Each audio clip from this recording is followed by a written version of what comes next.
ये 3 काम करने में तो हम लड़कियों को जैसे मौत आती है। वो 3 नंबर 1 आटा गूँधना, नंबर 2 बर्तन धोना और नंबर 3 सबसे मुश्किल वॉशरूम धोना। तो मैं आपको बताऊंगी अपनी लाइफ के ऐसे हैक्स जिनसे आपकी जिंदगी हो जाएगी बहुत ही आसान। तो आप रोज उसके आटा गूंदने से जान छुड़ाइए और 5, 6, 7 दिन का आटा फ्रीज करके फ्रीजर में जमा दीजिए। अब आप सोचेंगे फ्रीजर में, क्योंकि फ्रीजर में हम आटा सब जमाएंगे तो फिर उसको 2-3 रोटी बनानी है, फिर खोलेंगे, फिर जमाएंगे, फिर पराठा लेना है, तो ये तो मुश्किल हो जाएगी। तो जी हाँ जनाब, हम आटा नहीं जमाएंगे, हम पेड़े जमाएंगे, जो कि पराठे के पेड़े। जैसे कि आगे रमजान आ रहा है तो आपको पराठों के पेड़े बना के जमा दें और आसानी से जितने मर्जी पराठे बनाएं। और पेड़ा भी निहायत आसान। सबसे पहले तो हमने ले लिया पेड़े का आटा और आटे में आपने दोनों तरफ खुश्क आटा लगा देना अच्छे तरीके से, क्योंकि इसके बाद ना तो हम रोटी को बड़ा करेंगे, ना बेलेंगे, ना उसके अंदर ऑयल भरेंगे, ना आटा स्प्रेड करेंगे, कुछ नहीं करेंगे। ये आपके पेड़ा तैयार हो रहा है बलदार पराठे के लिए। तो आपने पेड़ा लिया, उसके अंदर अच्छे तरीके से एक ही मरतबा आटा लेके एक ही मरतबा हाथ में घी उठाकर उसको आप देखेंगे कि जैसे मैं उसको पेड़े पर लगाती जाऊंगी घी को और उसकी तय बनाती जाऊंगी, और इस तरह करते करते 4-5 तय में बनाकर उसको राउंड करके डिश में लगा दूंगी, और इसी तरह हमारे तमाम पेड़े हो जाएंगे तैयार। और फिर हम इन पेड़ों को करेंगे फ्रीज। अच्छा, ये जो आप मेरी ट्रे देख रहे हैं ना, जरूरी नहीं होता कि जो चीज़ जिस पर्पस के लिए है वो उसी में हो। ये मेरी थी बर्तनों की स्टैंड की ट्रे, लेकिन वहाँ पे मेरे ये काम में नहीं आई, तो मैंने इसको अपने पेड़े जमाने की ट्रे बना लिया। अच्छा, सबसे पहले ट्रे को हम करेंगे अच्छे से ग्रीस, यानी कि इसको ऑयलिंग कर देंगे और उसके बाद अपने पेड़े तमाम तक जमाना शुरू होंगे। उससे क्या होगा कि ऑयलिंग करने से हमारे पेड़े आसानी से एक दूसरे से अलग हो जाएंगे।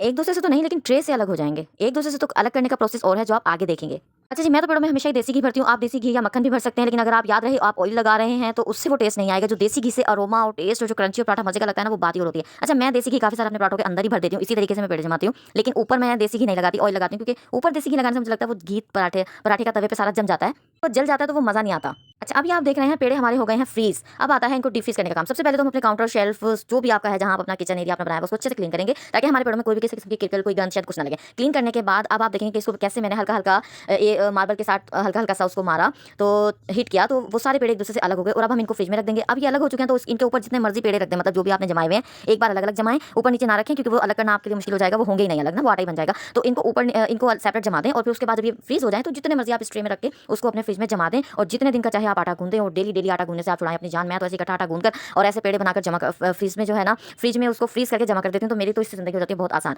मतलब अब करना क्या होता है फिर, अब जिस तरह मुझे नाश्ते में 2 पेड़े, 3 पेड़े, 3 पराठे, 4 पराठे जितने बनाने, मैं वो अपनी डिश जो ये मेरी डिश होती है इसको ऑयलिंग करके मैं फ्रिज में ही छोड़ देती हूँ। इसमें फिर 2-3 जितने पराठे बनाने हैं वो रात को मैं नीचे रख के सो जाती हूँ। जब मैं सुबह को उठती हूँ तो वो बिल्कुल ऐसे खुले हुए, मतलब ऐसे नॉर्मल पराठे के पेड़े होते हैं, इतना अच्छा पराठा बनता है। अच्छा, इसका भी एक है, क्या वो नोट कर लें, आपने जिस साइड से पेड़ा रखना है ना, जैसे डिश आपकी ग्रीसी है, तो वो वाला पेड़े को ग्रीस लगाकर डिश की उसकी साइड चेंज करके रखें, ताकि ऊपर भी आपके पेड़े के ऑयल आ जाए, और जब आप सुबह इसको देखेंगे तो वो कोई पापड़ी टाइप जैसा आटा खुश्क हो जाता है, इस तरह का कोई सीन नहीं होगा आपका, एकदम मजेदार नरम पेड़ा होगा।